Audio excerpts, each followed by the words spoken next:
welcome back. Hi, guys. I think this is a low energy episode.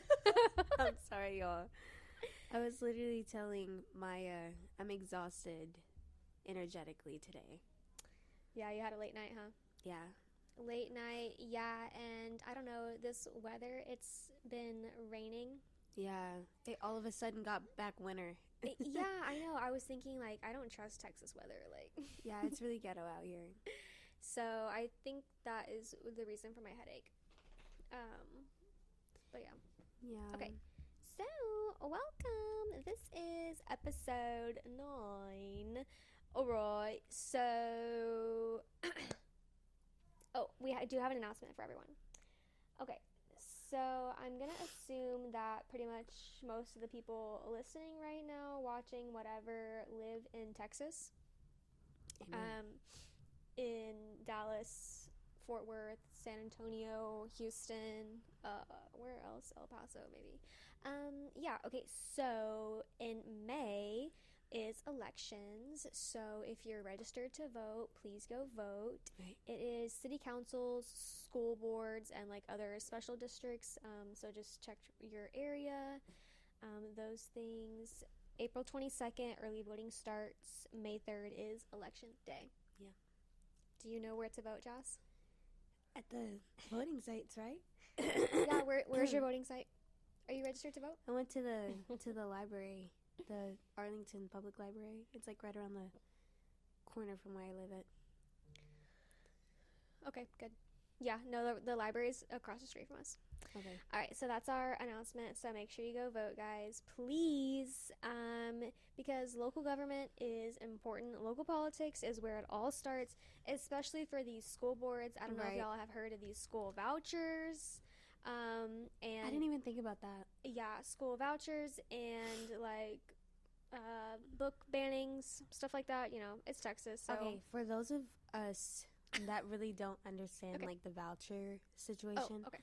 What's going on with that? Because I still kind of am confused. I see like teachers that I know outraged, but I'm like, Right. What's going on? So, yeah, so good question, Jazz. So for those in the audience who maybe don't know, so Greg Abbott, lovely Mr. Hot Wheels, he... Nothing calling me Hot Yeah. Wheels. Yes. So the Wheels, he passed a program. So school vouchers are money given to families to go to private schools. But this is money from the state, okay? Money from the state. So instead of giving money from the state to public schools, He's funding private schools. he's giving this money to, and a lot of it goes to families who already can afford private schools. And so here's what's happening.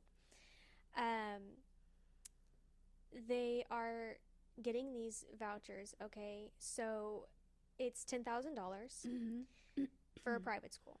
Right. But it's useless because do you know what the private school now is going to do because the state passed this voucher? They're going to raise it. They're going to raise their tuition $10,000. So that's why everyone's upset because... And why are they trying to make private school more readily available to people who can already afford it? Like, that's so... Because of the woke virus. I could see Because if it of- was like... Because of DEI, because of critical race theory. That's why. Oh, yeah. Oh, yeah, that's right. We're not trying to Because of the help, gay like- agenda. Yeah.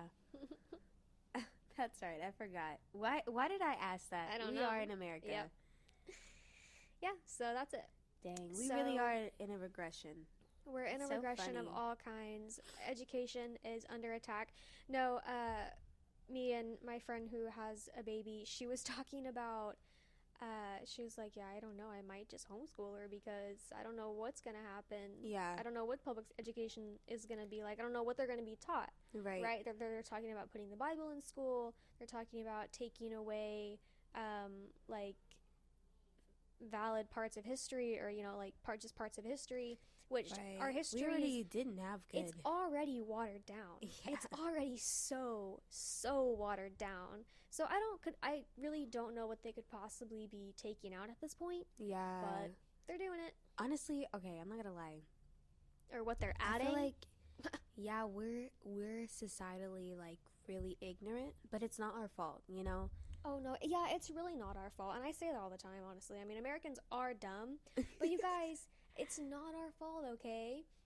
Because, listen, I know what communism is now. Yeah. But if you would have asked me whenever I graduated high school, I would have said something ignorant, something about Russia. The Cold Curtain. Yeah. Is that what it's The called? Cold War. Or the Iron Curtain. Iron Curtain? Yeah. During the Cold War. Yeah. Yeah. You're combining them, but yeah. That same thing, right? But I was like, okay, I guess, whatever. Exactly. Whatever. Yeah. That's all we know. I hate that it's... Okay, so there's this one book. It's an autobiography by this famous rapper. I hate the book. Everybody... I hate the book because it's written from, like, oh, I knew everything, and, like, I'm the winner, versus, like, real life, which when people go through, like, ups and downs. Uh-huh. And now that I'm older, I have the ability to be like, no, you weren't always, like, just knowing everything.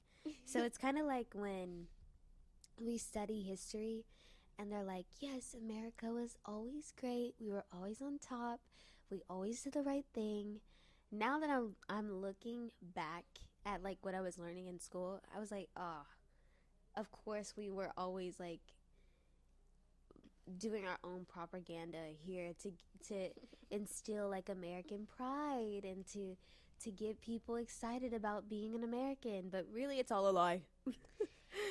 It's like some people view America as, like, and they should, as the oppressor. Well, and here's the thing. So, you're right. The propaganda, Hollywood is the #1 propaganda machine in the world. Yeah. The American dream is propaganda. The entire world views America through our media, through Hollywood. And I know this because I sat in a media studies class, a media theories class, whatever, with someone who was from Nepal who said this to our class. He said, yeah, we view America through Hollywood. I grew up with this vision of America that was Full House. Yeah. Right? That's what they know. Aww, so that's so cute. I mean, yeah, like, it's cute, but then they get here and they're hit with a harsh reality. What do you mean you guys have homelessness here? And think about it. Think about this. Yeah. I mean, okay, Full House was what, like 90s? Yeah. San Francisco, though, right? Okay, think about, you know what San Francisco looks right now? San Francisco is a shit show right now.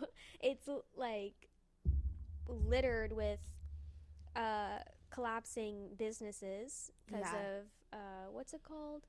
The cyber, Silicon Valley, you know? Yeah, like, right. all the cyber tech people.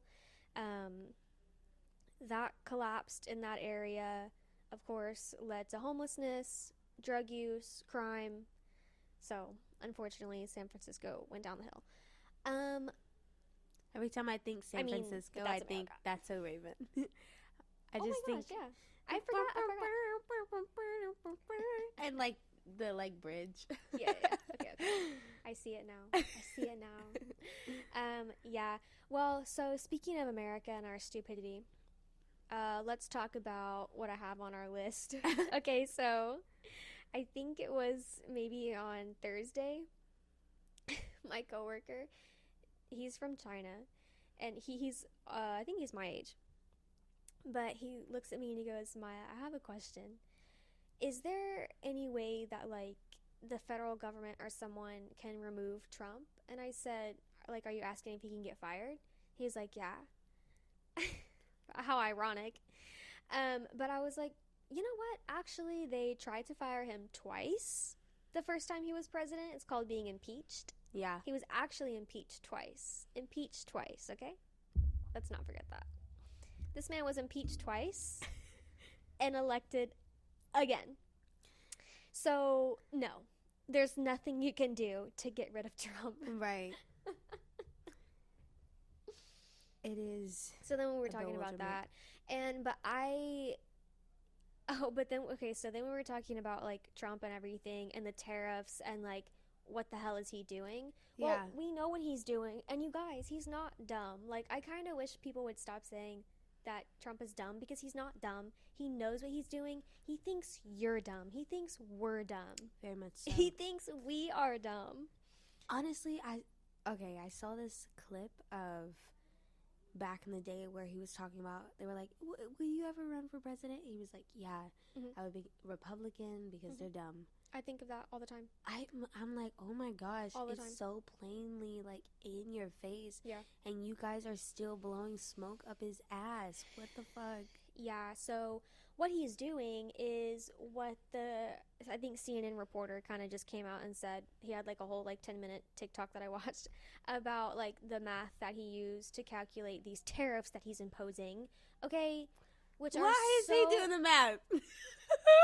Y'all, the people in the comments were like, it's scary because I understand this math because it's so simple. Because they just use like the simplest, most like vague equation. Okay, it's like me trying to solve a math equation. Okay, I was in math tutoring the whole time I was in elementary school, you guys. Yeah. I don't know what I'm doing. They were like, he crunched the numbers. They crunched the numbers. No, okay, so but the way he's doing all of this because he's just trying to make him and his buddies richer. And I told Jeremy, I was like, but really think about it. How old is Trump? Does he really need to be doing this? Like, No. He's about to die. Like, there's not... even if you make more money, are you really going to be able to enjoy it? I'm so confused. I think at a certain point, it no longer becomes about money, because those people that are wealthy, like, I feel like after you reach a certain point, like, you're set for life. Yeah. It's more so the feeling of conquering that they get. Like, it has nothing to do with them making more money, because they have a fuck ton of money already. Yeah. It's more so like, it's those boys that felt disempowered as little boys, and they have to stretch and flex their authority by whatever means possible, because there's absolutely no reason at this point why you need to have that much money. There really isn't. Unless you want control. That's all it is. Yeah, and people are like, is he trying to take over the world? Yeah. Yes. I could see that. He is. Him and Ela. Well, okay, I heard the besties are fighting. I heard girlies are fighting. Good. Fight him. I heard they maybe kind of broke up. Because you know what? I can't stand Trump, but I can't stand him when he's standing beside Mr. Musk. God. I would much rather him be his own force of destruction than to be combined with that robotic.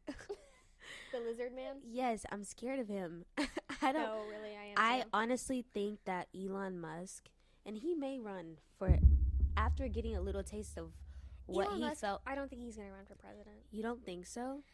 I think it's beneath him. Also, he can't run for president. He's not a U.S. citizen. Oh, well, thank God. She doesn't even go here. Yeah. Thank God.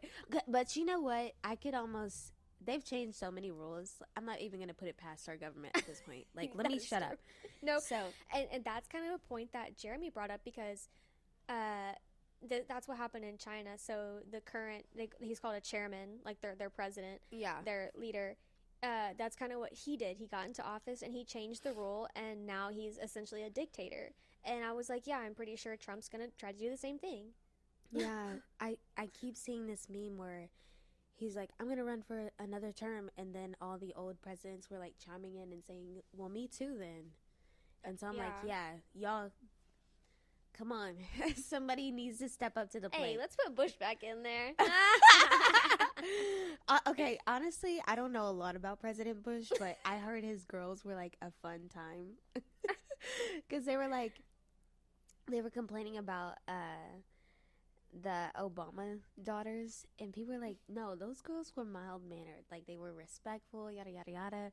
They were like, if you want to know who was the most trouble, you need to go back to Bush's. Somehow? Yeah, okay. Like, President George Bush, George W. Bush. Yeah. He got to be president at the perfect time, because if he would have been president in like past 2010, oh my god, it would basically be like how we treat Trump, honestly, because his face is always in a question mark. Like, it's always looking like puzzled. I've never actually heard him speak. like he's lucky because he wasn't president like when social media was like really big. Like Yeah. that's really Bush. Oh, but you know what I feel bad for? Because didn't the Dixie Chicks lose their career because they said something mean about him? They didn't say something mean about him. They were against the Iraq War. Oh. I was like, against the war. I thought it was something that they said personally to him, and they were like, he was like, off with the career. No, they were just against the war that a lot of people protested, actually.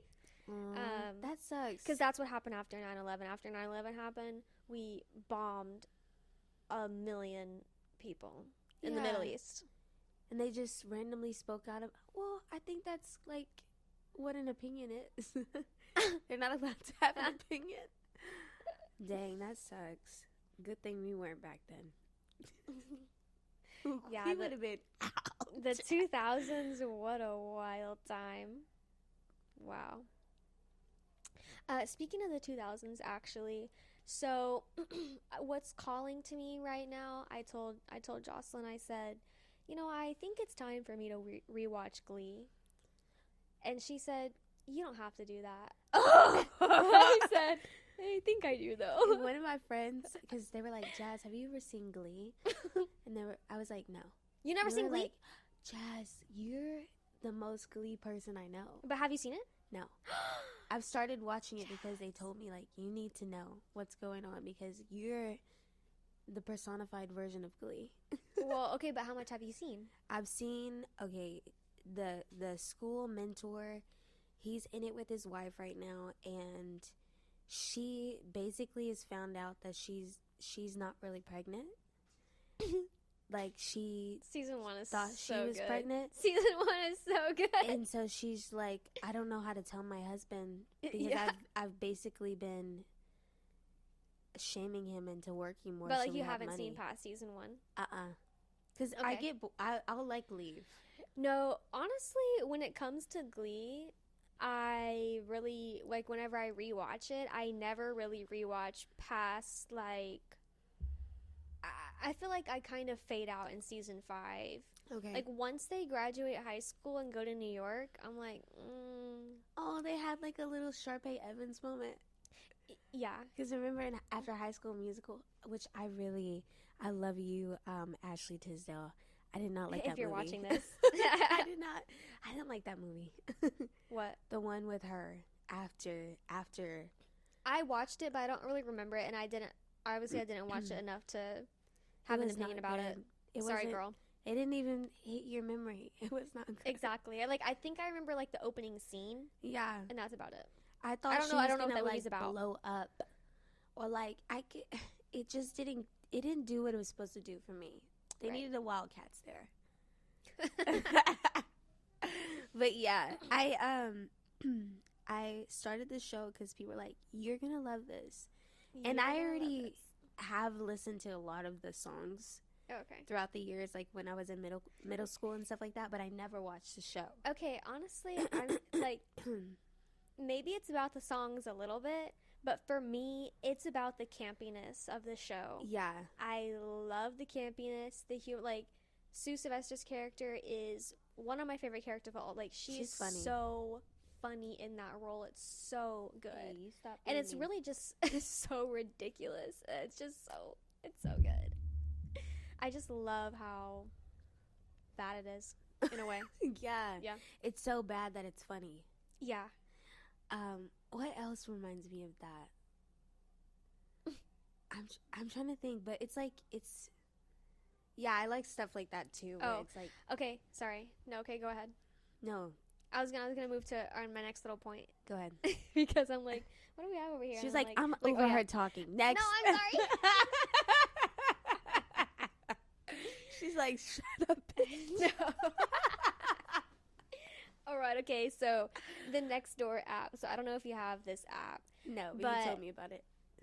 Okay, so honestly, if you are looking to know what's going on in your community, the Nextdoor app is pretty good. Are you gonna know if there's gunshots heard in with a 50-mile radius? Yes. Oh. But or so, gunshots or fireworks, there's a lot of those. But Do you get alerts like an old person on your phone at night? I don't get alerts. It gives me emails. Oh, okay, that's nice. But so I saw this one during the week, and it like caught my attention because it's on my note says grown adults snitching on teen drivers because it was this person posted like, I think it was a video or a picture, I don't know, and it was like this long post. So I didn't really even read it, but I was like, oh my god, like they're really snitching on this teen driver. It was like, if this is your teen, they were doing this, they hit their vape and drove away. Bro, they flipped me off, blah blah blah. Like they were so upset about this teen. I just thought it was so funny. I was like, what adult, you really took the time to snitch on someone's teenager on the Nextdoor app? they don't have anything better to do. No. Okay, so have you seen that story of I don't remember where this took place, but there was this young man that was boating by himself. Like it's this very popular area where they were under a bridge. Okay. And there was this group of ex-Marine veterans that were boating. And of course you have like those misfits, so they were like swearing and cussing them out because this is a very popular area where people fish at. Okay. And they were going a very high speed limit through there, the veterans. Oh, okay. And they were like, what the hell? Like, don't do, like, getting on to them. Yeah. They're grown-ass men. They should know better. Right. And so, basically, they come back later that day, and they see that this one kid who's, like, skinny, like, younger, like, maybe 19, 20-ish, they run up on him, and they're like, were you the one that was cussing us out earlier? And he was like, no, bro. Like, that wasn't me, bro. Like, it was somebody else. I was here fishing by myself. I've been here all day. Right. But the people that you're trying to get at, they're gone. And he was like, yeah, but you really shouldn't do that, blah, blah, blah. And it's like he was escalating. You really shouldn't do that. He was escalating himself, like making himself angry. And the young man was like, okay, but that wasn't me. Like, I'm trying to tell you that's not me. And you should have common sense because you're a grown-ass man and you're speeding through a very popular area where people fish at. So, like, use common sense. So, girl, they drive up to the kid's boat because he's by himself. They drive up to his boat. He jumps on the boat, and he starts to drive the boat, like, crazily. And the kid, luckily, was filming. He was like, oh, my gosh, like, I'm so sorry. He was like, say you're sorry. Say you're sorry. What the heck? And so I guess the guy ended up like telling his parents, they pressed charges or whatever. Turns out this guy has like 12 DUIs. Like, maybe we shouldn't always support the troops. Yeah, he was like not right in his head, and people were like, the fact that he's had like so many incidents and run-in with the laws, he should not be out here. He's off his rocker. He's off his rocker. Yeah, but I'm like, that's crazy. And the comments were like, it's sad that a child has better de-escalation skills than the 49-year-old man. But they ended up taking his boating license. Good. And he got charged with like battery and an assault and like robbery or something like that because he forced his way onto that boat and then stole it. Technically. Yeah. So it's like, that must be scary thinking you're gonna die because somebody was so angry that they were like ready to kill you, you know? Yeah, for real. And his grown friends were like, "Brock, get over here." And he was like, "And you better apologize. You better be scared." And the young man was like, "Showing out for your homies, like, like you trying to talk mad shit in front of them, but you didn't do that earlier." Yeah. And I think that's what enraged him. He was like, "I'm gonna show you." And they're scary. No, yeah. Men. Why men? Why are men? Yeah. Well, ChatGPT AI, friend or foe? Yeah. I love that bitch. Okay. So, at first, still, I'm hesitant to say that I like ChatGPT, AI. Yeah. Because I don't know. Like, I don't know why I'm always hesitant to, like, trust technology. Right. What do you mean trust technology? I'm scared of the computers.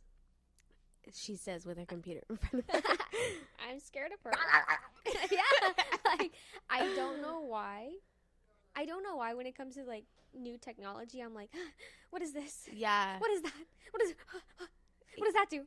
Yeah. It's Who like are you? I'm not gonna lie. In a way, like, I feel like I don't want to learn a lot of times. But then once I do, I'm like, oh, actually, I really enjoy this. Okay, yeah, that's kind of what it is. Okay, so here's what happened. So, yes, because when I was on the phone with your sister, she was telling me, like, legit how she uses ChatGPT Yeah. to, like, be her therapist, kind of. She was like, what should I do? My sister talks to the ChatGPT. I was like, are you serious? She has a name. Her name is Nova. She literally, that's her best friend. Yeah. But then during the week when I was editing the pod, I had to use Miss ChatGPT because I needed help with Adobe. Shout out Adobe Premiere Pro. If you're watching this, sponsor us. We use you to edit our pod. Anyways, sponsor us. So I had to figure out how to edit with this audio, right? Yeah. And so I said, Miss ChatGPT, how do I do this? And she told me how to do it. And I was like, okay, work, period. Yeah. She always knows everything. Maybe you're not evil. Yeah.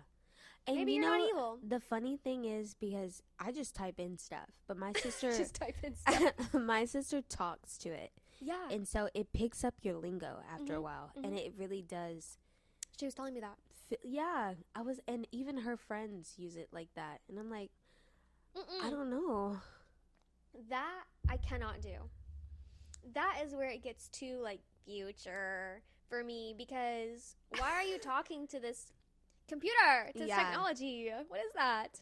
Yeah, but honestly, scary, it's freaky. I like ChatGPT for her, because ChatGPT? Yeah, she be telling her the truth. She be like, we know who we are. And they're like, oh! But it's a computer. How do you know? How does she know? She doesn't. She's just like, she honestly just picks up information from you and just regurgitates it towards you. Because there was this one time where... Exactly. She doesn't know. There was this one time where I was like asking her stuff, and she was like giving me... I was like, be truthful, be honest.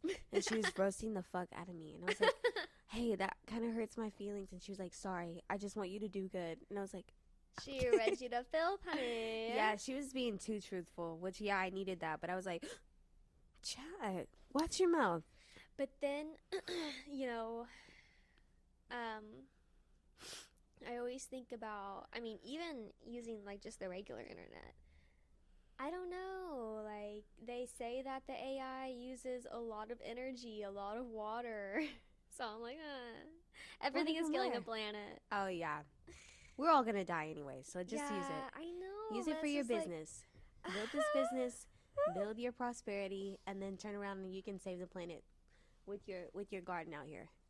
Stop. But that's not how it works, though. I mean, at this point, I understand that, like, it's the corporations of it all. Like, it's the overproducing, the mass producing, the, like...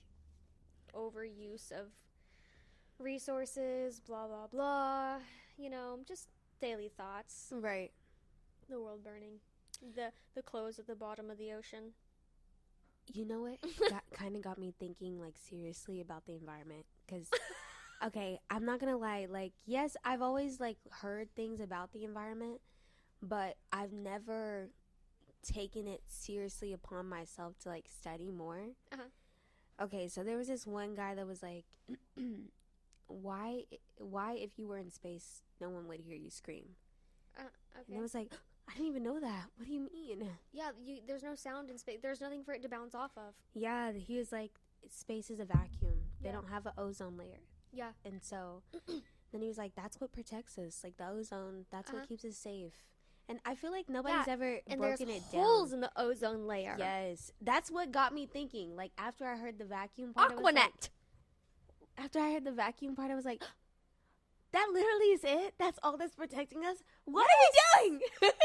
That's what Al Gore was saying. Yeah, I feel like it's not. I feel like, okay, yeah, people will say, like, save the planet, like, blah, blah, blah, blah. But they're not really saying, like, okay, the mission is to save the planet, but the mission should also be to educate in a way. I have a magazine on the shelf right there that's from 1989, question mark. It's like a special edition National Geographic. I just got it from Half Price Books. But that magazine is about the fact that the planet, the global warming from 1989. Yeah. They've been telling us. But we have the science. We have the facts. I see what you're saying, but it's always been, it's like presented in a way where, okay, ever since I was younger, I always heard like, save the polar bears, the ice caps are melting. Same. And you're just like, what the fuck does that even mean? But and that is further propaganda. Like, yes, those things need to be saved, but you're right. They're not telling us that it's because of the corporations and the fracking and spilling oil in the oceans. They don't say it's because of these corporations killing the planet. They don't want you to know that. But basically, the PR team knows that that the earth is dying. Yeah. But they have to save their own asses. This is what's happening. This is the propaganda. Yeah. I think the first time when I was like, spills, like, was when they had that big one in really 2012. And I saw like all the animals and stuff, and I was like, these people are terrible. Like, how do we like save the planet? Like, I think that a lot of people have gone about changing things within their company because corporations are now being regulated to do so. But it's like, is that going to be enough? No, it's not enough. It's not enough, and that's the issue. Okay, so the issue is the government is the one who sets the regulations, right? Okay, thank you, Ronald Reagan, for loosening those regulations. You really don't like that guy, huh? I hate Ronald Reagan. She always brings him up. Much. You have no idea, because he's always in everything. You ask why America looks the way Ronald Reagan. Yeah. Not all of Ronald, but Ronald Reagan. Yeah. He amplified everything. He really put the nail in the coffin. Okay, anyways. But yeah, so the government is the one who's supposed to set the regulations for the corporations so that they don't pollute whenever they're doing whatever they're doing, producing whatever they're doing. Right. Okay, so this makes me think of, I took an environmental journalism class. Okay, the first day we played climate change bingo. Oh, that's cute. Y'all little icebreaker. And but my professor for that class won an award for his environmental journalism because he discovered a corporation. I forgot exactly, like some kind of steel plant. I forgot what it was, but whatever this company that was their runoff, they were eluting a lot of pollution, which was affecting the surrounding community. They were getting sick. So he, like, broke that news, right? And he won an award for that journalism. That's hot. I would always flex that in front of Randy people. Loftus. Shout out Randy Loftus. Yeah. We love you, Randy. So that class was about how, yes, climate change is real, and this is how you pay attention to it. You have to look at the science, because the corporations know the science. Yeah. The corporations have the data. Yeah. The scientists are telling them these things. The CEO hears this news and says, I don't care.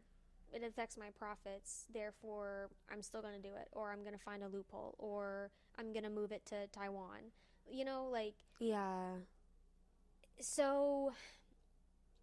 essentially, the issue always comes back to just humans being shitty, right? Yeah. Like, you have this power, this money, and you're using it to be shitty, essentially, because you don't care about the human lives that you're affecting. You only care about your profits. So, capitalism, again.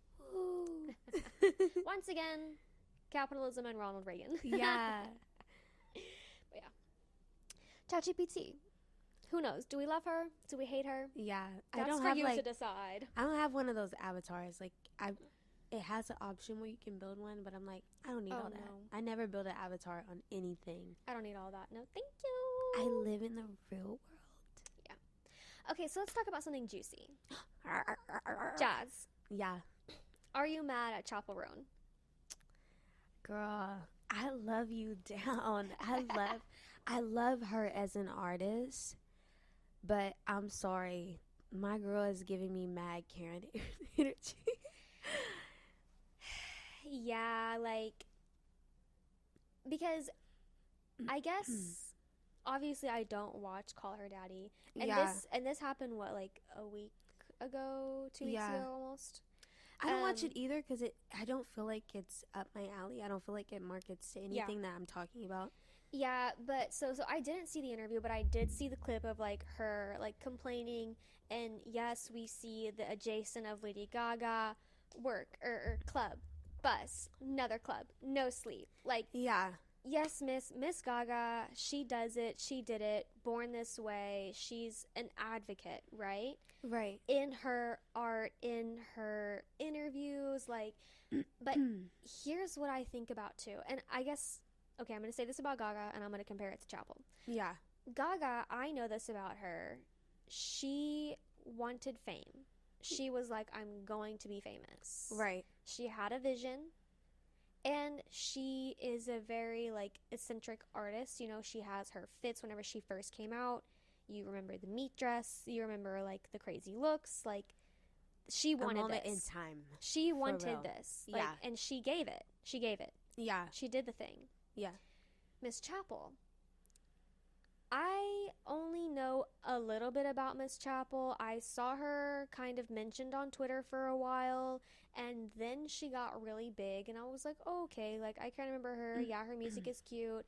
Didn't know that much about her, but I kind of, like, saw, like, little things, like, I don't know, I guess apparently she's kind of been on this journey for a while. Yeah. And even in her song, like, Pink Pony Club, like, it's like the idea of, like, wanting to be somebody in a way, you know, wanting to be on stage, wanting to perform. Right. So yeah, like, you're right. Her messaging is confusing at this point because I don't know, like, she pursued this. She's good at it. Yeah. She performed at the Grammys. She did her thing. But then now she's saying this. And I'm not saying she can't complain because she's human. We're all human. I mean, I get it. So that's why I'm, like, having grace for her, and I'm not, like, calling her a Karen just yet. Yeah. But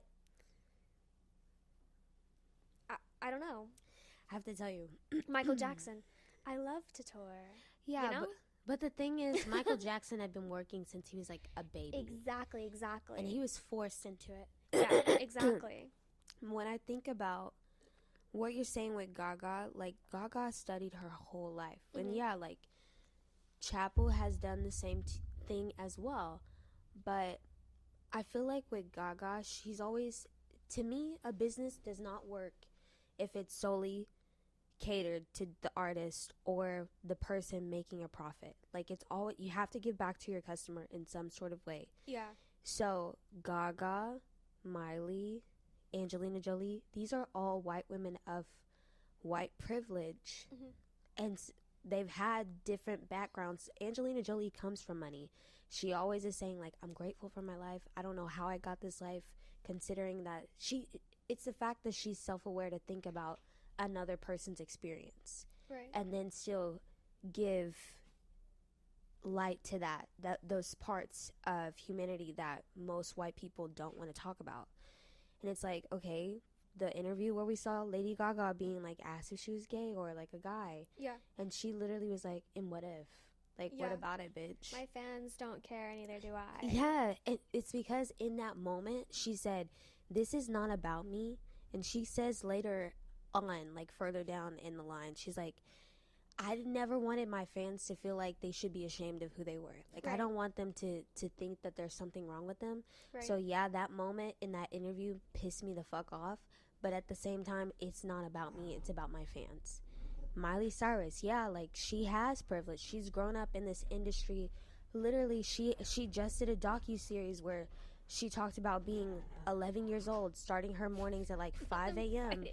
and not ending until like midnight, and not ever complaining, just being like, I'm gonna go get it. And then she turns around, and to me, she is like a woke white lady. Like, she is cool to talk to because she's funny. She does not give a fuck about being like palatable. Like, she's just herself. But at the same time, she has the Happy Hippie Foundation. She has the AIDS Foundation. Like, she has so much that she's advocating for. And every single time they ask her, what do you think about your life? She's like, yes, I've worked very hard and people can never call me lazy. But at the same time, I'm very grateful. So I'm not saying that Chappell can't have her thought process because, yeah, her life did drastically change. What I'm saying is that she has to have, she need a therapist or something. She needs somebody to talk to because it reads very wrong, especially when you're in a business. Like, your job as an artist is to be a commodity, like, in a way, because your product and packaging your music to sell it to an audience. Whether people like to admit it or not, you don't have that lifestyle without a fan base. Oh, yeah.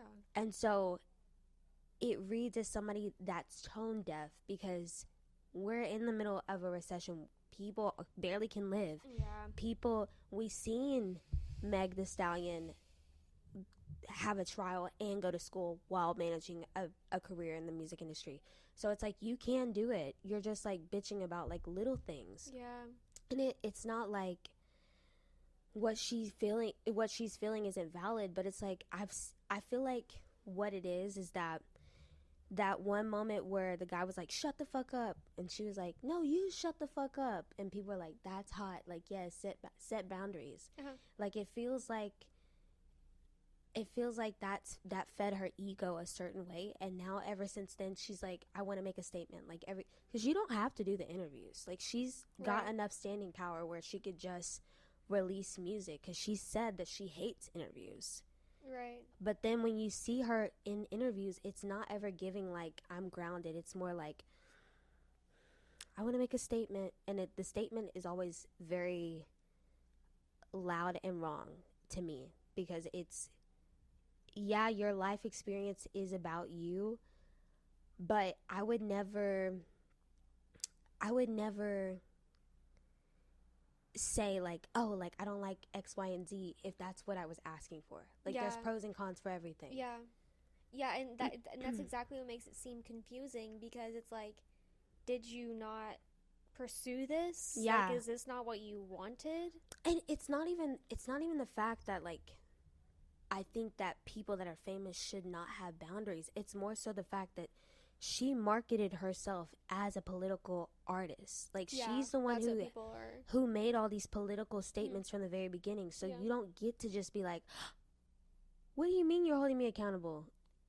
That's like if you're always saying things that are spiritual and people are like, okay, I want to know your thoughts, like, stand on it. And then all of a sudden you're like, why is people asking me about being spiritual? But that's what you put out in the beginning, you know? Exactly. Yeah, I mean, I get it. So, I don't know. Why would she do that? Yeah. Why did she make that kind of like PR nightmare for herself? I think that we all have different parts of our psyche. Like, there's different parts of our personality, and to me, like, it's a good thing to want to advocate for something and to stand up for something. But I think at the same time, it's like, Chappell does come from a well-off family. Like, it's not like she was born into poverty. Right. And so I think where people are like, okay, are you advocating for us, or are you advocating for yourself, your linear lane that you're in? Right. Or is it something that you want everybody to have? Exactly. Does that make sense? Yeah. So, I love you, girl. I love your music, but I just feel like it doesn't read like I'm gonna hold myself accountable. It feels more like I don't like that people question when I make a statement and then I have to stand my ground on my argument. Like, it feels very victim-y to me. Yeah. That, and I don't know. it's just yeah, like I guess it goes back to being confusing because, like I said about her Grammy speech, she tried to say something there. She did say something there, and she was criticized for it. Right. I think that her saying, and that's another thing that's confusing because you're taking these big moments, yeah, and you're saying political things. Yeah. So I think that with anything that you go into, once you make up definitively who you are as a person, people are always going to try to argue you out of that. Yeah. So it's either you're going to stand solid in whatever it is that you believe, or you're going to be like, I still want to be liked. But you can't be both, if that makes sense. Like, if you're somebody that says, I want to be an advocate, then yeah, of course you're going against the grain, because most people are not woke. Most people don't give a fuck about other people. Most people aren't thinking outside of their experience. But if you want to be likable, packageable, and profitable, like, that's fine too. You don't have to be this political princess. Nobody's asking you to be that. I think that you set it up that way, and we all were just following suit. Yeah. Wait, so do you know what she was asked in that interview or no? What? I saw snippets, but I don't watch Call Her Daddy because it's always like, it's an experience that I don't live. Yeah. But the questions weren't very organized because from what I could tell, I think her name is Alex Cooper. She did the interview very last minute, but she almost gives like us energy where Chappell, like, she'll take the question and then she'll ramble. Like, it's not very organized pattern thinking, if that makes sense. Like, instead of answering the question directly, she just goes into a tangent about what she feels, which, yeah, that could be partly why she feels attacked, because she's sharing a lot of personal opinions, if that makes sense. And then I feel like,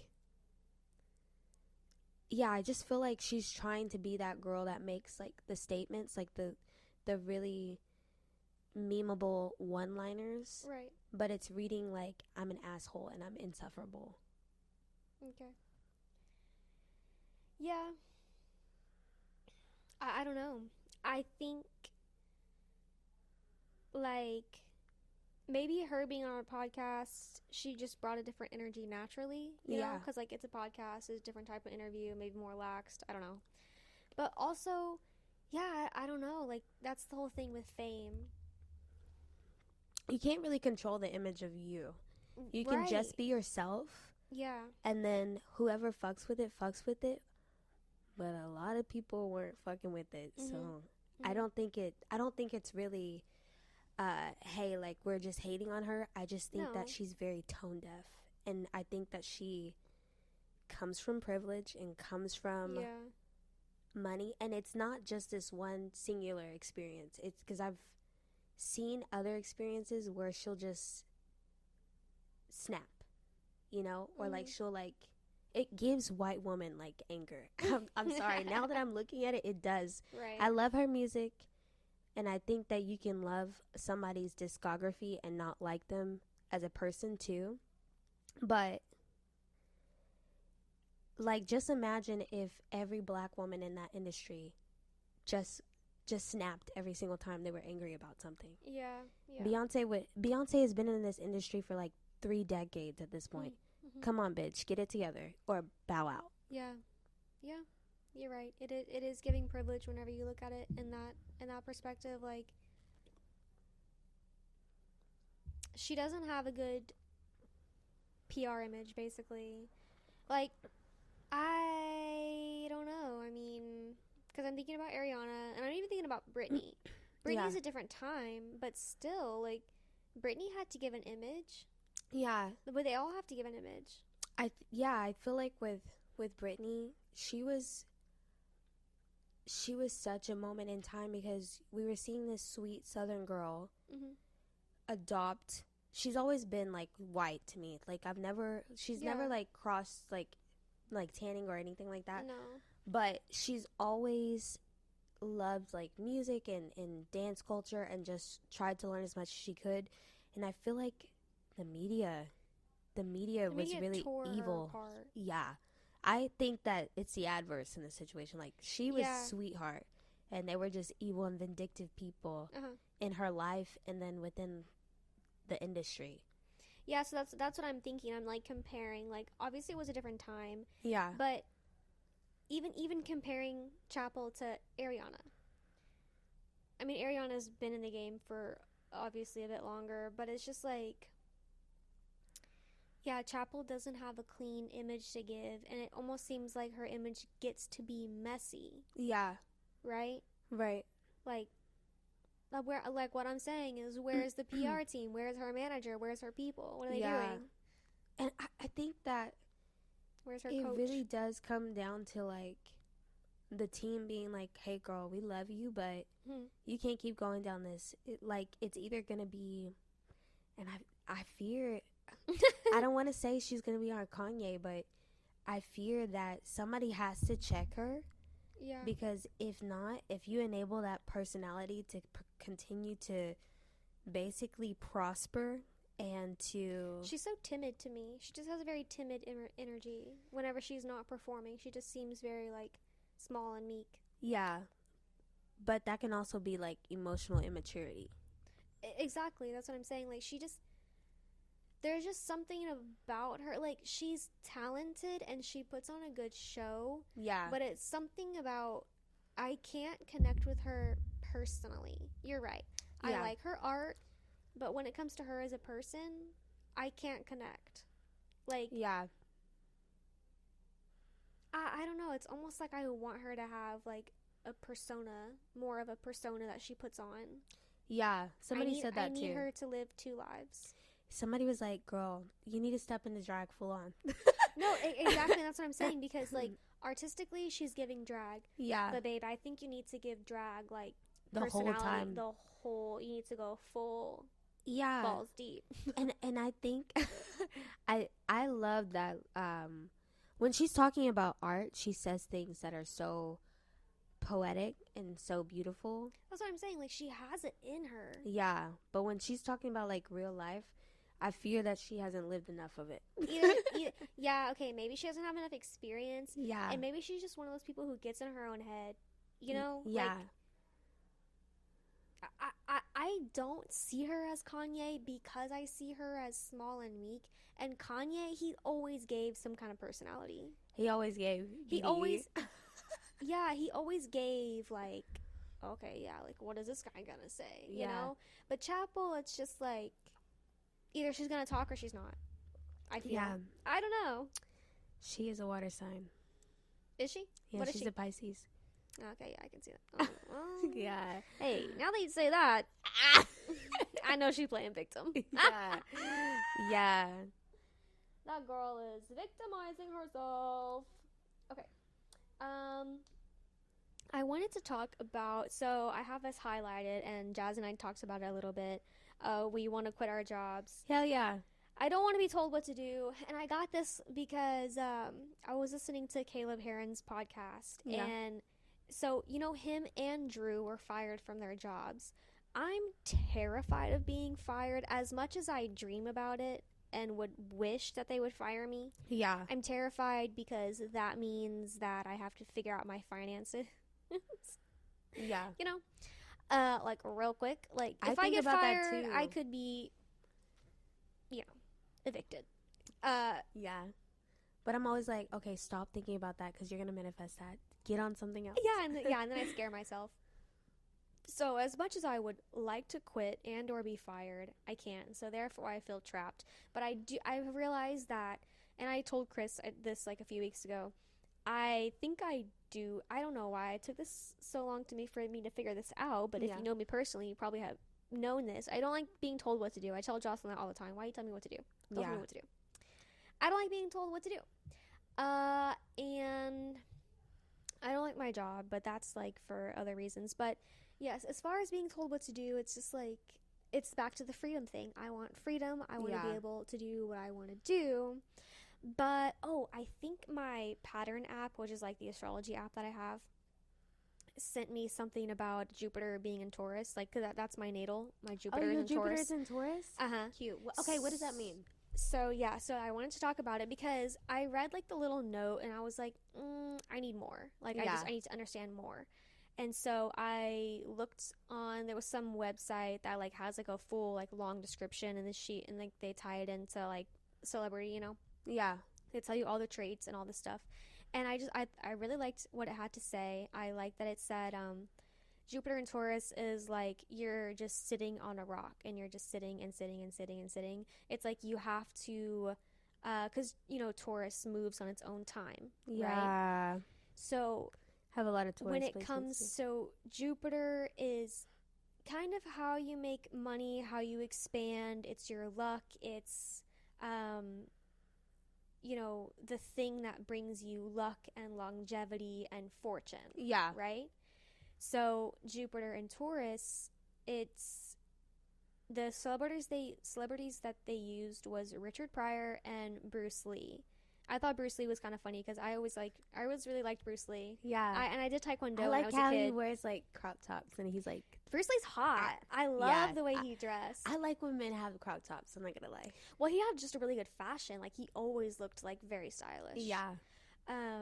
But so it was talking about how like Richard Pryor, he got into comedy. Like obviously he didn't invent comedy, but he got a niche in comedy. And Bruce Lee, he didn't invent a movie, he didn't invent movies, but he got a niche. He brought martial arts to Hollywood. Yeah. Right? That brought him fortune and legacy. It's talking about how Jupiter and Taurus creates legacy. And I was like, because that's kind of what I've been saying, that I want like some kind of legacy. So basically Jupiter and Taurus is really good at a niche because you will create a talent. Like Bruce Lee, his thing was he had a punch that he like perfected. Like he did it like 10,000 times or whatever. Oof.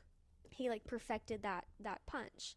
And then with Richard Pryor, it was something about how it took him like a decade to achieve success in comedy. Like he worked at it, and eventually he got it. A decade. I know, I was like, a decade? What the fuck? Damn it. But then I was like, but a legacy. Yeah.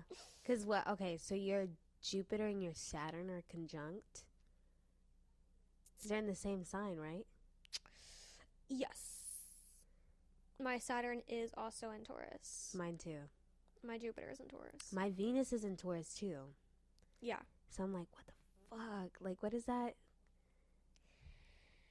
Yeah. So I'm sitting on the rock and I'm sitting because I'm like, it said something about like, you're gonna see, because you've been sitting there and you've been meditating on it, you're gonna see something that no one else saw. Yeah. Because you've been like working at that thing for so long, you've been developing that talent for so long, and like you fall into a niche basically. Yeah. So I'm like, what's my niche? What do I need to work on? Literally. Okay, so sometimes I just go into deep rabbit holes with astrology. Uh-huh. So I'm like, I really want to understand like what Saturn and Taurus is about. Okay, like yeah. what is it I'm supposed to learn, because we're on the cusp of my Saturn return. Okay, yeah. Yours too. Kinda. Yeah, because it's getting ready. It's in Aries right now. Is it? I think so. I don't know how slowly it moves. But I was like, what is it about? And it's like Saturn and Taurus, it's a placement where they really do have this relationship with money where they're like, I want money so bad.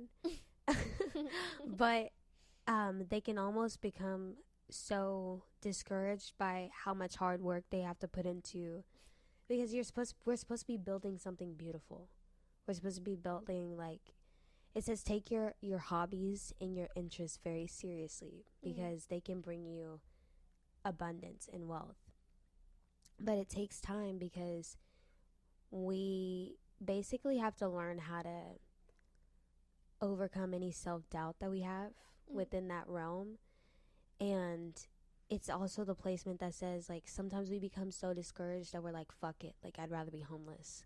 Like, I don't want money trouble. Yeah. It said a lot of people with Saturn and Taurus get so discouraged by not being able to have it, or they become like monks, where they're like, I don't need to be a part of society. Stop. Why did I literally think about becoming a monk? They're just like, I don't even care anymore because money's so evil that I have to like walk away from this and this society, and that they can be wanderers of the earth if they don't take their crafts very seriously. And I was like, yeah, and that's why I feel like this podcast is bringing me sanity, because if I did not have something that I was working at besides my day job that brings me money, I would be at the monastery. Piper, no! I'm Piper, and I'm at the monastery. No, really? Yeah. That's so crazy. I literally thought about becoming a monk, and the one thing I was like, I don't know. I love my hair. Yeah. I love... Oh, they would make the women shave their head too? Okay, well, the thing with being a monk is that, okay, shaving your head is letting go of, like, the material, right? Oh, because my gosh. the whole thing with, like, Buddhism and being a monk is releasing of the material. I don't know if I can see a bald-headed Maya. Oh, girl, I would be so ugly as bald, so I was like, oh, my God, no, I can't do it. I'm a Libra rising. You think I need to be beautiful? I would be like, get over here, Aang. This Avatar, the last airbender. My girl gonna be spinning in circles on the head. Stop. Head spin. Yeah, but that's the whole thing. Like with Buddhism, basically, like the highest, I guess, the highest point of enlightenment is like releasing of the material. But you can never achieve that because you're physically, your soul is literally physically tied to your material body. And that's okay, so that's what the sign of Taurus that I've been studying about. It says they can achieve enlightenment, but it's letting go of the value that they place into these either possessions, which could be people, money, like materialistic things. And I'm like, I know, but I want a good life. What the fuck? I'm not asking for a lot. I'm just asking to, like, to live comfortably. To live comfortably. Like, why couldn't I have been another Saturn sign? Honestly, what the hell? Yeah, but because of the conjunct of my Saturn and my Venus, it was like you won't ever be able to attract, because your Venus is how you pull stuff to you. With Venus being in Taurus, I won't ever be able to attract money in abundance until I learn my Saturn lesson and learn self-worth and self-love and feel worthy of the things that I'm asking for. And I'm just like, I'm ready. Whenever you are, I'm ready. Okay, I love myself. Give me money. Love you, Jazz. Yeah. So it's like, it's practicing that daily, which, yeah, I do feel like I take up a lot more space within myself than I used to. So I feel it already. Yeah. I don't know. My niche, like, what am I working at? What is my craft? I feel like writing is a very obvious answer because I've always liked writing. I've always written, but I don't, like, okay, naturally what I do is I journal. That's what I've always done. Like, literally since I could write, I kept some kind of journal. That was always my natural writing. I'm not drawn to fiction writing, but I think if I really wanted to, I could. Yeah. I kind of have been thinking about, okay, like, yeah, I've been thinking about, like, acting. Still would love to do acting. I don't know. I just, at this point, I'm very drawn to, like, the TV, movie space, because I really love TV and movies, like, that kind of art. You can do it all. And that's what I'm saying. I'm like, why have I feel like I've never allowed myself to really think about it seriously before. And now I'm, like, thinking about it, and I feel like I can do anything and everything. Yeah. Like, I can do that, I can do that, I can do that. Yeah. I think that there's so many things that naturally I'm, like, good at, where I'm like, I could do this, I could do that, I want to do this, because of all, like, the Gemini in my chart. But I've been studying so much, and it's like, no, you need to find one thing that you know that you can do very exceptionally well at. And once you make a name for yourself doing that thing, that's when you can become a mogul. You don't need to be worried about doing XYZ jazz. Yeah, exactly. That's what I think too. I'm like, okay, no, yeah, you're right. I need to get something to propel me, and then whenever I'm there, I can branch out and like Yeah. yeah, whatever it is, I think it's gonna lead me to like whatever else I want. Yeah. I don't know. I need it now. Yeah. I need to know now. It'd be like that. We want to quit our jobs really bad, y'all. If y'all can't tell, we literally talk about it every episode. Someone's a bit dramatic. It's torture. Yeah, honestly. I'm being tortured. Every time that I'm there at work, I'm like, oh my God. I'm grateful for my job, don't get me wrong, because it pays my bills, and I'm very lucky to have the job that I have. But I'm like, ugh! I'm taking time away from the thing that I want to do. Yeah, I know. I have to be here. Yeah, because I could get so much more done if I didn't have a job. Yeah, where seriously. I'm like, gosh, like, I just need to find a way to better manage my time. So we're just working on that mindset shift, and I really have been doing a lot better with blocking out hours to, like, have deep work. But before then, I was like, where's my time going? So it's been a lot better. Yeah. We're working on it, you guys. We're working on it. It's coming soon. You're going to see us on TV one day, you guys. You're welcome. Gonna see me on something. Yeah. I need it. I need it. Very badly. Yeah. All right. We're at 106. Do you want to bring up anything else? Do you want me to look at our notes?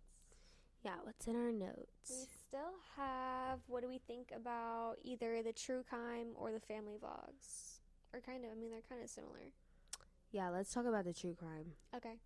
But okay, so Maya was saying, what do we feel about true crime documentaries and like podcasts using stories of victims to make money and profit?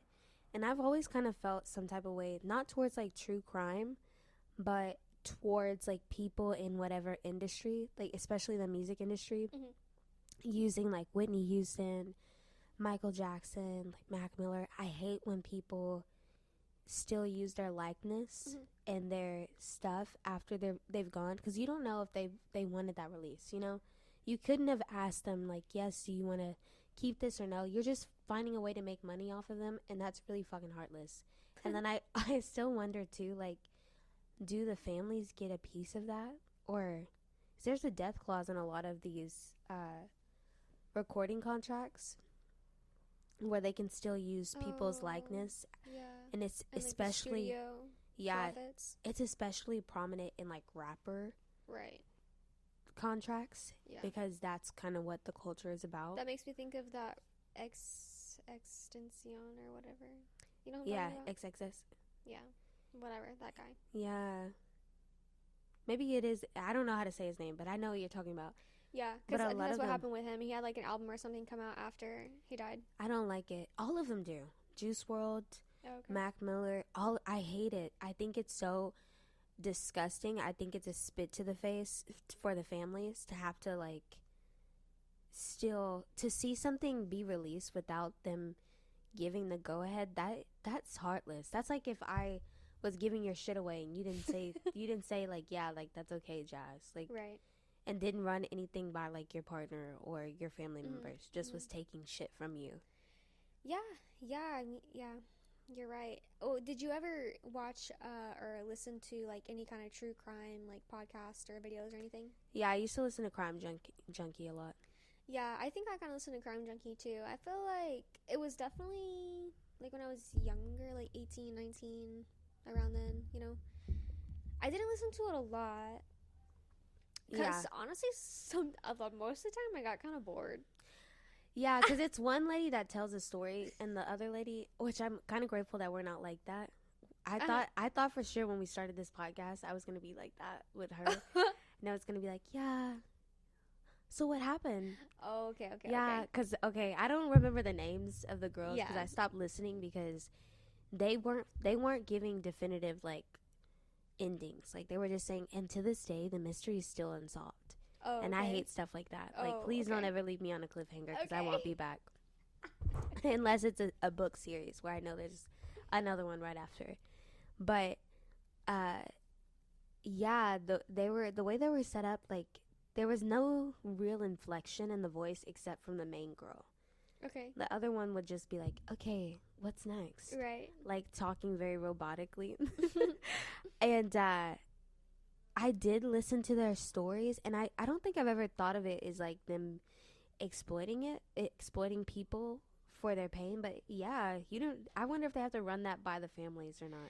Yeah, I never thought about it either until now. But look, okay, because there are cases that are like more recent that they use, and you're right. I guess how are they getting that information? Yeah. I just assume like news articles, but Yeah. I don't know. They get a lot of details. Okay, so the girl that I was telling you about, because I was telling Maya that I watch Bailey Sarian, and for those of you that don't know, she's like this makeup YouTuber, but she does crime documentaries.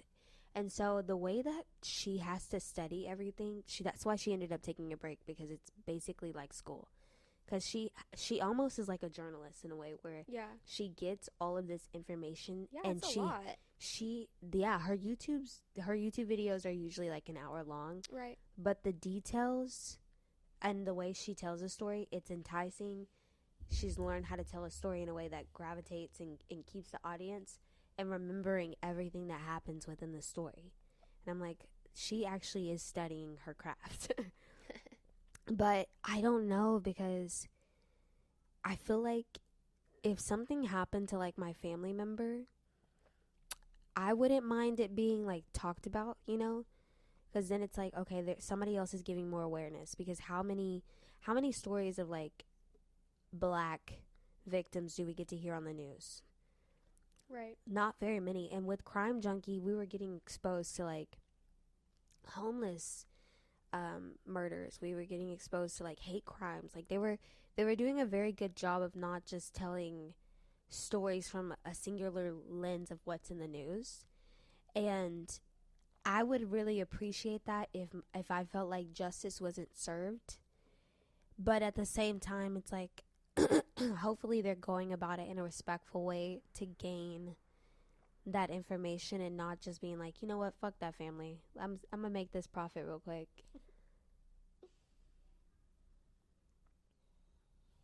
Yeah, I don't know. This is something that I don't really think about a lot, so I don't really have a lot to say. I don't really have a lot of thoughts, but the only thing that I can think of right now is there's a show on Peacock called Based on a True Story. Yeah. But it's not really based on a true story. But it's that shit up. it's this couple. The wife is like really into true crime podcast, and I think what ends up happening is that she finds a murderer, like someone commits a murder, and I guess like instead of like going to the police and like getting the murder like, justified or whatever, getting the victim justice, she like makes a deal with the murderer to make a podcast about the murder that he committed. Yeah. So is that how he gets caught? No. I only think I watched like the first season. I think there might be another season, but I don't know if I watched it. Okay. But I watched this a while ago, but just like the concept, Yeah. But like the concept is like from that the idea of like the fan base that true crime podcasts have, it was just like an amplified version, played up version of that. I guess, I don't know, I mean, not that far from reality, because people really do like that stuff. So I guess it was like a story that could be true, kind of. Yeah. Someone might actually would do that. Honestly, there's been so many like stories that I hear where I'm like, dang, of course you weren't gonna get away with that, because you're really dumb. Like the fact that you did that, I'm glad you got caught, because you're stupid. Like when people like kill somebody and they like, there's no evidence tracing you back or nothing, and you just want bragging rights, I'm like, oh my gosh, you deserve to get caught. Because why did you do that? Because they're crazy, and they wanted recognition for it. Yeah. And that's crazy. Yeah. And then with the babies, with the family channels and the vlogs, I think it's fair for like people to want to make money. I don't think it's fair to involve your children necessarily, because yeah, you can say like, oh, my child like enjoys being on camera, blah blah blah blah. But I've seen so many stories or like so many videos where the kid doesn't want to film and their mom is like, get over here right now, like say to the camera. That's the whole thing with what happened with the Ruby Frankie lady. I think I know. Is she okay? Does she have a mixed daughter? And she's blonde. She is blonde. I don't know if she has a mixed daughter. Oh, because there was this one video that I watched that the baby was getting ready in the mirror, and the mom, I guess, didn't realize that we could see her reactions because they were on live. And so the baby girl was like 4 and she was like pouting because she was like ready to take a nap or something. She was like, I don't want to do this right now. This is not her, but go ahead. And she was like, talk to the camera right now. But she was saying it like, talk to them, like let them know, like blah blah blah. And then she steps out of frame but doesn't realize we can still see her in the mirror. And she's like, get your ass over there and do it now. You know? And so it's like, I hate that. Like, there's no labor laws to protect those children from their parents. Yeah. No, the Ruby Frankie lady, her family was in Utah. Ooh. So that's even worse for like child rights. Utah. Because of the Mormons. What the Mormons did to you? I think they were a Mormon family. Oh. Were like they're dead. They're not dead. But yeah, so all this stuff came out. I guess she was arrested recently. But then, like I said, her daughter wrote a book about the experiences of her and her siblings. But yeah, they were abused, like, because she wanted to film and they didn't want to film, and you know, private stuff and whatever, and she would give them like really horrible punishments. Yeah. And then there's like a side story that I haven't really quite figured out, but apparently I don't really know how Ruby got involved with this person named Jody, who's a woman. But I think, okay, this is what I'm gonna guess from what I have gathered from TikTok. I think what happened was Jody is a closeted lesbian who lives in Utah. Yeah. Okay, where you're not allowed to be gay. Oh, is that real? No. Okay. You're just saying it for dramatic effect. Because of the Mormons. Okay.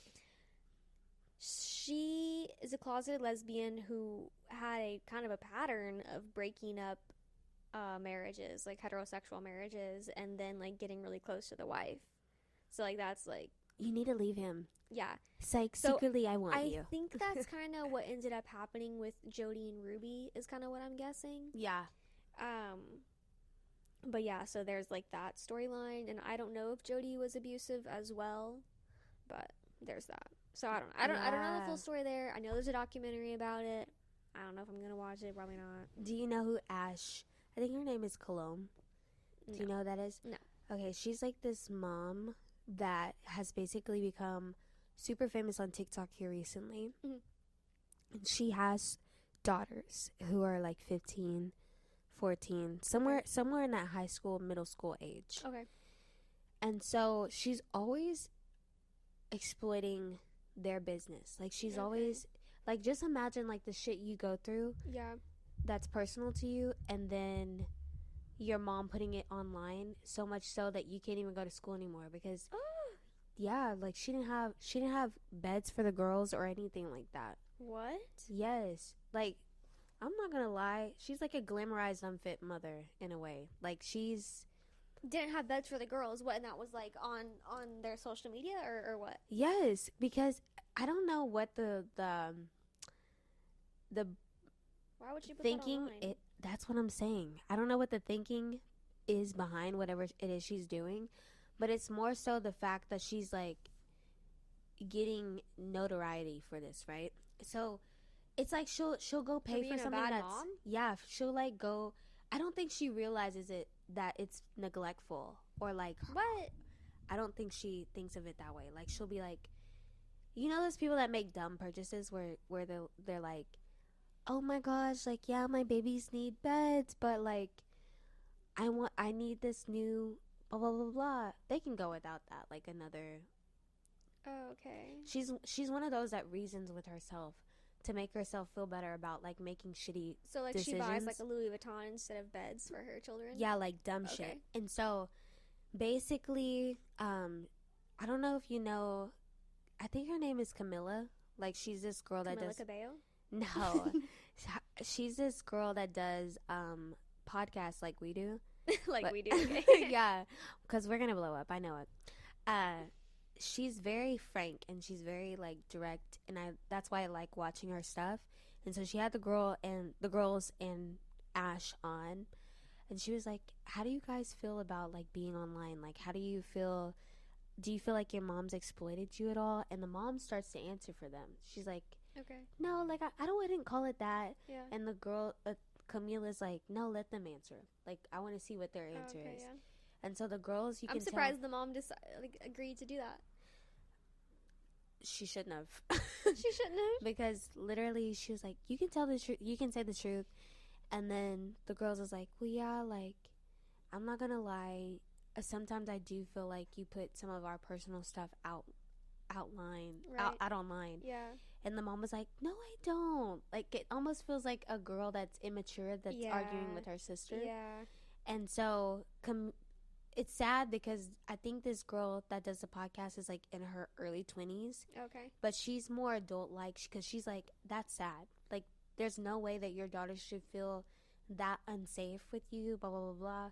I'm going to give you the money to get the beds, blah, blah, blah, blah. Oh, my God. And then a couple of days later, I see her. Is that a good idea? Yeah, she should, because who's going to get the beds if she doesn't? No, but I'm saying giving her the money to get the beds. Like, how do you know she's oh, well, I think she said she's going to order the beds or something like that. Okay. And so then Ash was like, a couple of days later, she was on like a live stream and she was like, just so y'all know, she still didn't get those beds yet. First off, you didn't either. Yeah, it's your job, not her job. So, yeah, I do feel like in a way having social media has allowed it to be awful for children coming up. Like, there's not, like, I guess within the Hollywood industry, they're getting ready to pass like these labor laws for like kids. Yeah, Demi Lovato's doing her thing. Yeah, let's go. What's it? Poof. Poof. Do you know that meme? What are you talking about? You know that meme where she her name Poot. That's what they named her. Oh my God, yes. I know what you're talking about. I know what you're talking about. She was like, I forgot about that. That's so funny. Yes. She was like, this whole time I thought that this was just an unflattering angle for me, but somebody literally edited it. And it's just funny that it's been like a big deal when it shouldn't be, because somebody like made it into something that it wasn't. But yeah, let's go Poot, let's go Demi. So the fact that that's happening, hopefully with social media and streaming and everything that's going on, these kids get protected, because sometimes the call is coming from inside the house. Like, sometimes the most dangerous predator are the ones that you live amongst. Ruby Frankie. Yeah, exactly. And you know what, ladies? I think that brings us to the end of the podcast for the night. Yeah. All right. Thank you for joining us. Thank you for listening. Thank you, guys. We love you. Bye. I love you guys. Like, comment, and share. All right. Bye, guys.